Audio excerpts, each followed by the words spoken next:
Imagine closing your eyes and listening to the whispers of the earth. Beneath our feet lie forgotten tunnels. In the ocean sleep drowned kingdoms, and across the desert stretch patterns carved for the skies. Every stone, every ruin, every carving tells us one thing. History is not what we think it is. For centuries, we have believed that human civilization began just a few thousand years ago, that we evolved slowly, step by step, from primitive hunters into builders of empires. But scattered across the planet are clues that defy this story. Mysteries that speak of forgotten knowledge, impossible engineering, and perhaps connections to something beyond this world. Tonight, we descend into these mysteries. 7 chapters, 7 gateways into the unknown. And by the end, you may never look at human history the same way again. Chapter 1. The underground city of Derinkuyu. Beneath the peaceful hills of Cappadocia, Turkey, lies one of the most astonishing archaeological discoveries ever made. The underground city of Derinkuyu. It was 1963 when a local man knocked down a wall in his basement, expecting to find nothing more than stone. Instead, he found a passage leading down and down and down. What he discovered was not a simple cellar, but the entrance to a hidden world. Derinkuyu stretches 18 stories underground, carved entirely from volcanic rock. It contains houses, kitchens, wine cellars, stables, wells, ventilation shafts, even schools and churches. Enough space for 20,000 people to live, breathe, and survive without ever seeing the surface. Imagine walking through those tunnels, narrow corridors that suddenly open into vast halls. The air cool and still, whispering of lives once lived in secrecy. Children laughing, fires burning, prayers echoing in the darkness. But why? Why would an entire population choose to live beneath the earth? Some archaeologists say it was for protection from invaders, from wars. Cappadocia was a crossroads of empires. Perhaps the people built their refuge to survive raids. But there are problems with that theory. The scale of Derinkuyu is so massive, the engineering so advanced, it seems far beyond what simple villagers could achieve. Others suggest it was a sanctuary from natural disasters. Ancient texts speak of great floods, storms, and even fire from the skies. Could Derinkuyu have been a vault, a shelter built by survivors of a forgotten catastrophe? And the mystery deepens when you consider its construction. The tunnels are perfectly ventilated, with shafts that bring air down 18 floors. The stone doors, massive circular blocks, could be rolled into place from inside, sealing off entire sections.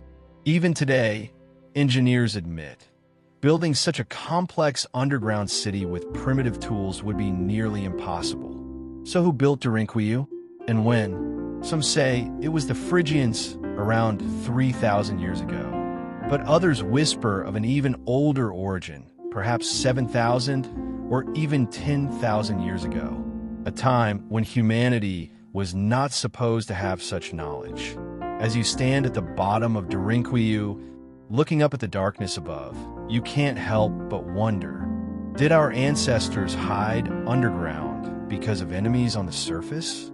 Or were they hiding from something that came from the skies? Chapter 2. The Sunken Kingdom of Dvarka. Beneath the restless waves of the Arabian Sea lies a city that should not exist. A city that until recently belonged only to myth and legend. For centuries, Indian scriptures spoke of Dvarka, the golden kingdom of Lord Krishna, built on the western coast of India. The text described magnificent palaces, jeweled streets, and towering walls. But the city was said to have been swallowed by the ocean after Krishna's death. For many, it was just a story, a sacred tale, nothing more. But in the year 2001, marine archaeologists made a discovery that changed everything. As sonar equipment scanned the seabed near Gujarat, strange geometric patterns began to appear. Divers sent down into the murky waters confirmed the impossible. Beneath the sea lay the ruins of a vast, ancient city. Walls, steps, pillars, and streets, all preserved in silence, beneath layers of sand and coral. The ruins stretched for miles. This was no fishing village, no small settlement. This was a metropolis. But the question was, how old was it? Samples were taken, pottery, carbon remains, and artifacts buried deep within the seabed. When analyzed, some are dated to nearly 9,000 years ago. That is thousands of years older than the pyramids of Egypt, older than Mesopotamia, the so-called cradle of civilization. If Dvarka truly existed 9,000 years ago, it would rewrite the history of humanity. It would mean that advanced urban societies existed long before we thought possible. But how could such a city be built in that era? With what tools? With what knowledge? And how could the story have survived for so long in myth, only to be confirmed thousands of years later? Some historians argue that rising sea levels at the end of the last ice age submerged coastal settlements around the world. Dvarka, they say, was one of them. But believers of the old texts claim otherwise. They say this is the Dvarka of Krishna himself, proof that mythology and history are deeply intertwined. Imagine standing on the deck of a boat, gazing down into the shifting waters. Beneath you lies a lost world, where once people walked, prayed, and built temples to their gods. A city vibrant with life, music, and devotion, now lying in eternal silence. The ocean, it seems, does not only hide shipwrecks. It hides memories. It hides civilizations. And Dvarka may be the greatest proof that the history of humankind is far older and far stranger than we have ever been taught. Chapter 3, The Stones of Baalbek. High in the Bekaa Valley of Lebanon lies a site that has left archaeologists and engineers speechless for centuries. It is called Baalbek, a city of the gods, a place where myth and stone meet in a puzzle that refuses to be solved. At first glance, Baalbek appears to be the remains of Roman temples. Magnificent columns rising into the sky, their capitals decorated with exquisite carvings.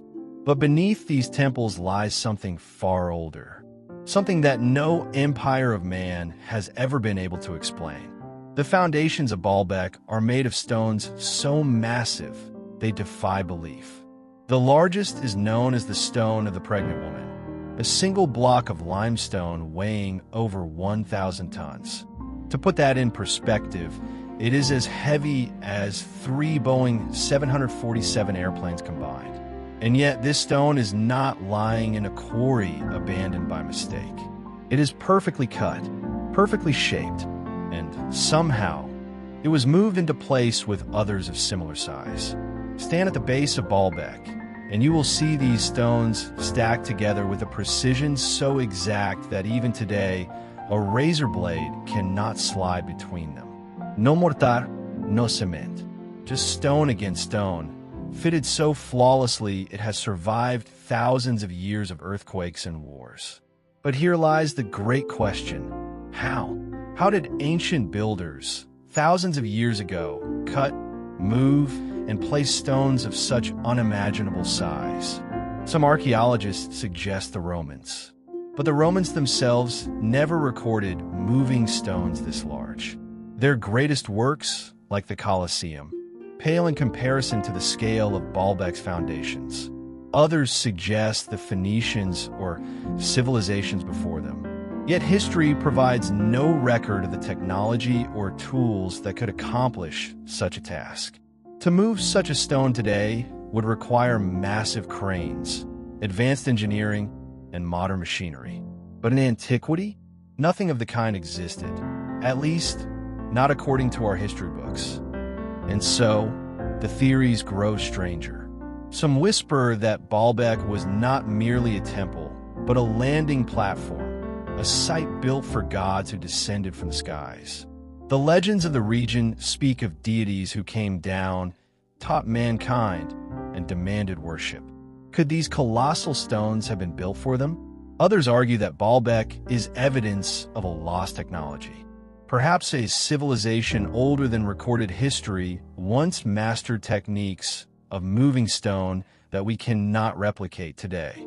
Perhaps the knowledge was lost in fire and flood, leaving behind only these silent monoliths as proof. As you walk among the ruins, the air feels heavy, as though the stones themselves are watching. The massive blocks lie quietly, their surfaces weathered, but their mystery intact. They do not shout their secrets, they whisper, and the whispers are unsettling. Was Baalbek built by human hands, with strength and ingenuity now forgotten? Or was it built for gods or visitors, whose presence on Earth is still debated in hushed voices? No matter the answer, one thing is certain. Baalbek stands as a riddle carved in stone. A riddle that tells us history is far older and far more mysterious than we dare to believe. Chapter 4: The Antikythera Mechanism, World's First Computer. In the year 1901, sponge divers off the coast of a small Greek island called Antikythera made a discovery that would baffle science for more than a century. Deep beneath the waves, they found the wreck of an ancient Roman ship. Scattered among its cargo were statues, jewelry, amphorae, and something far more extraordinary. At first, it looked like nothing more than a corroded lump of bronze, fused together by centuries under the sea. But when the fragments were carefully examined, archaeologists realized they were looking at something no one believed possible: a machine. Not just any machine, but a device of staggering complexity.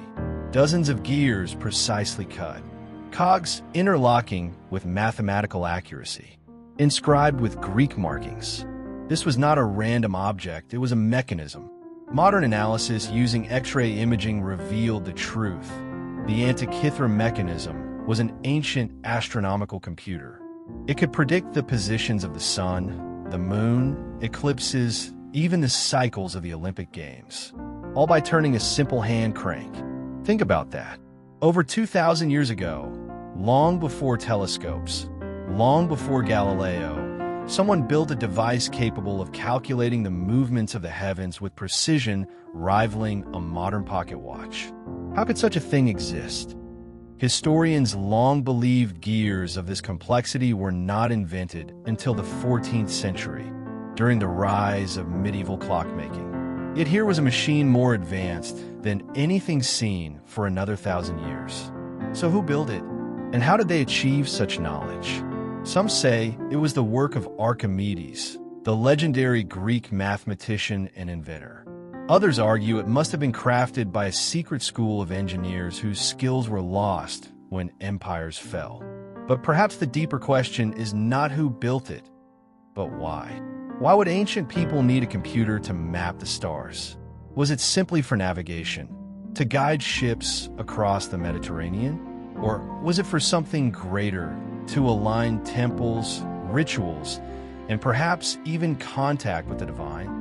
The Antikythera mechanism forces us to confront a possibility most historians fear: that advanced technology has risen and fallen many times throughout history.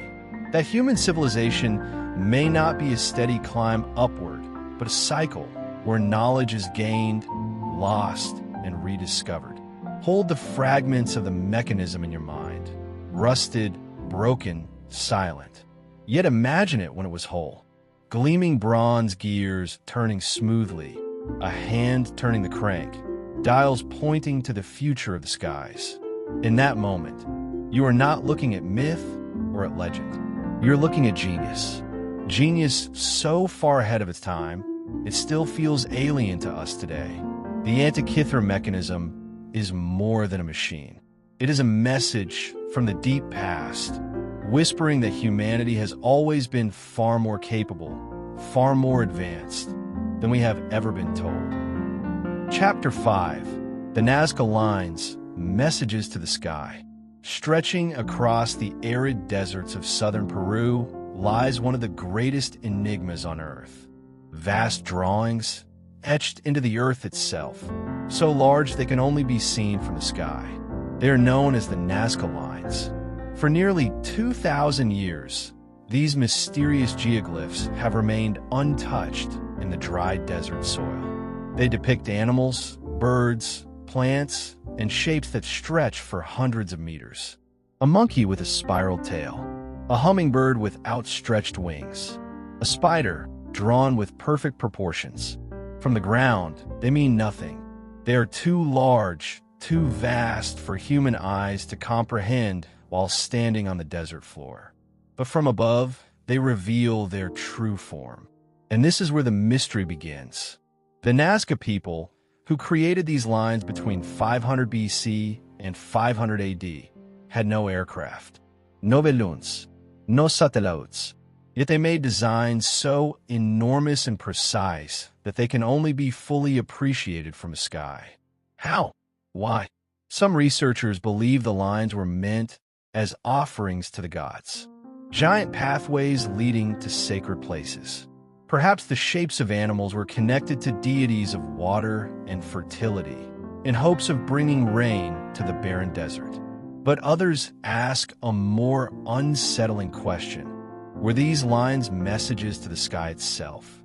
The sheer scale of the drawings seems to suggest they were meant to be seen from above, from the perspective of something or someone watching from the heavens. Could the Nazca people have been trying to communicate with the gods? Or perhaps with visitors not of this earth? The desert silence makes the question heavier. Walk along one of the lines, and it stretches endlessly before you, straight and perfect. Even today, with modern surveying equipment, such precision would be difficult to achieve without aerial guidance. And yet, the Nazca achieved it with nothing more than simple tools and their vision. Or did they? Theories range from the plausible to the fantastic. Some argue the Nazca lines were an enormous calendar, tracking the stars and solstices. Others believe they were ritual walkways, where priests and worshippers traced paths to connect with the divine. And still others whisper that the lines were runways for gods descending from the skies. Whatever their purpose, the desert itself has protected them. With no rain, no wind, and little human interference, the Nazca lines remain etched in silence. Vast reminders of civilization that saw the world differently than we do. Stand at the edge of the desert, gaze at the horizon, and imagine the Nazca people carving these lines into the earth, knowing they would never see the full picture. Yet perhaps they believe someone else would. The Nazca lines remain one of humanity's greatest riddles. A message written not in books, but in the earth itself. A message that still waits for us to understand. Chapter 6, Göbekli Tepe, the first temple of man. On a barren hilltop in southeastern Turkey lies a place that should not exist. A place so ancient, so mysterious, it has forced archaeologists to rewrite the story of civilization itself. It is called Göbekli Tepe. Discovered in the 1990s, this site has been dated to nearly 12,000 years ago, long before the invention of writing, the wheel, or even farming. According to history books, humans of that time were simple hunter-gatherers, nomads who moved with the seasons, surviving day by day. And yet, here on this windswept hill, they built a temple. Massive stone pillars, carved with intricate symbols and animals. Some weigh up to 20 tons. Arranged in perfect circles, they rise like guardians of a forgotten age. At their center, taller stones stand like silent deities, watching over the site. How could simple hunter-gatherers, with no metal tools, no agriculture, no permanent settlements, create something so monumental? How could they cut, move, and erect stones of such size with only primitive tools? The mystery deepens with the carvings.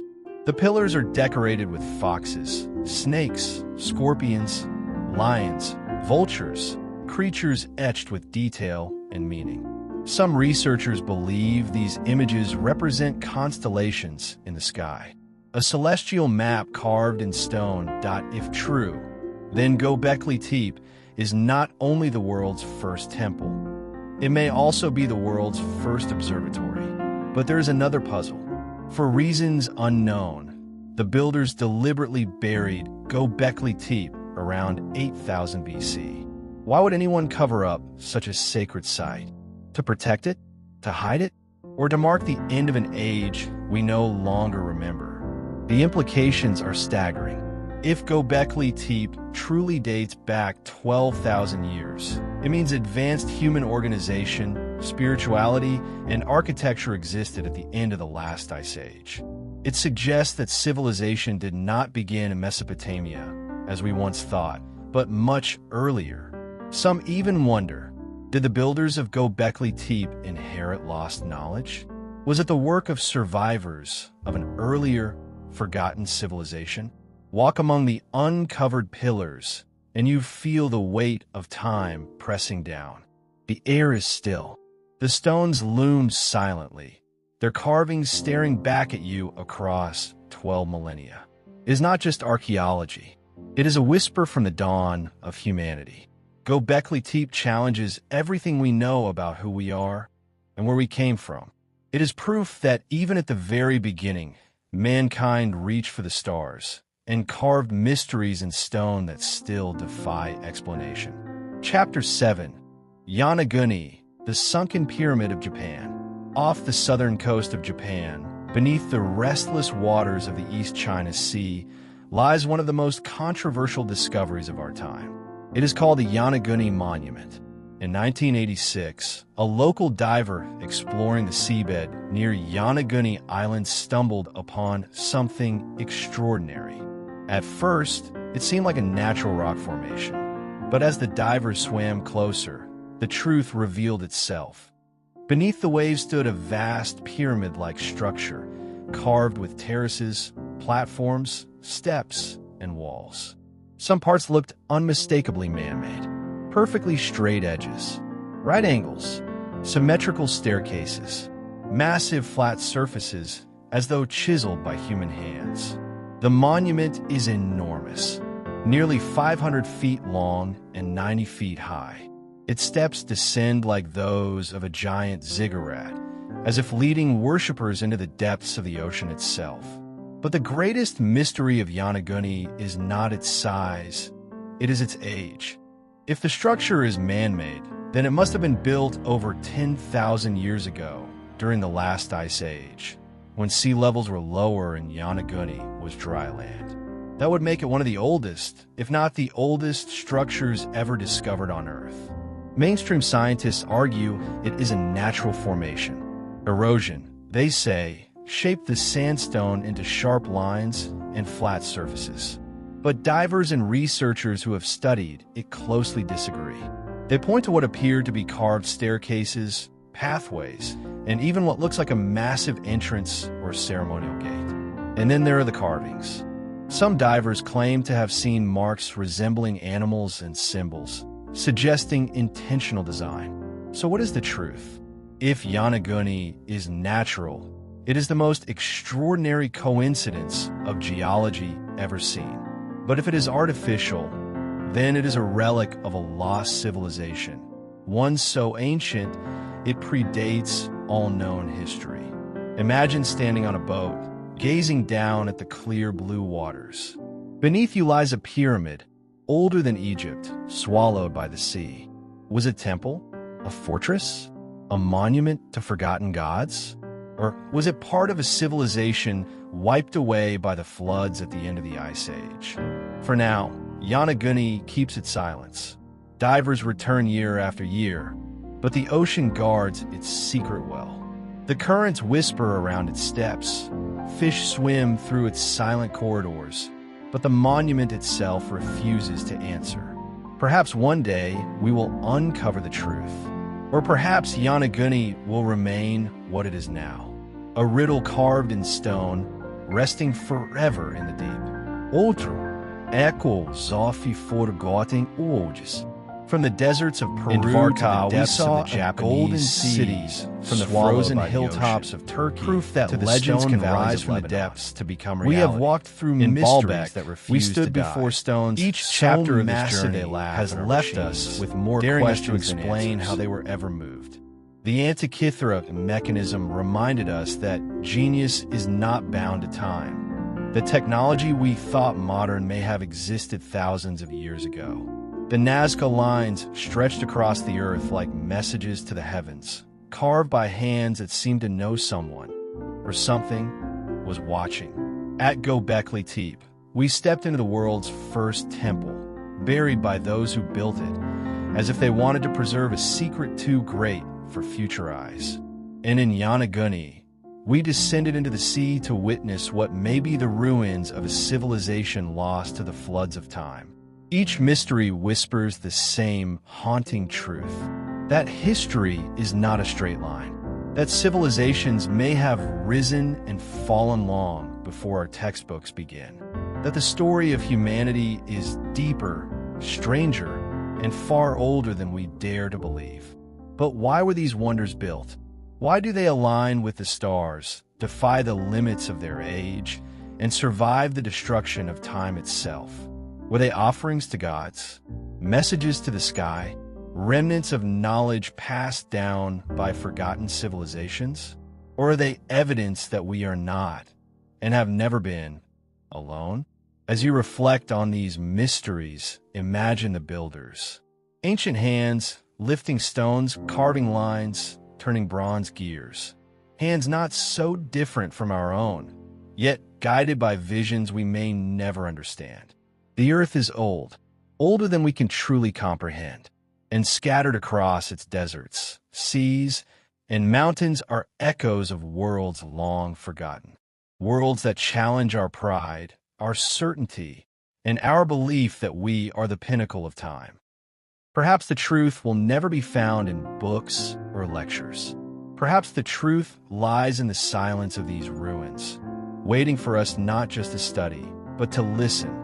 And so we end our journey where it began, standing at the edge of the unknown, looking out into the vastness of history, knowing we have only touched its surface. The mysteries remain, the stones wait, and the past still speaks.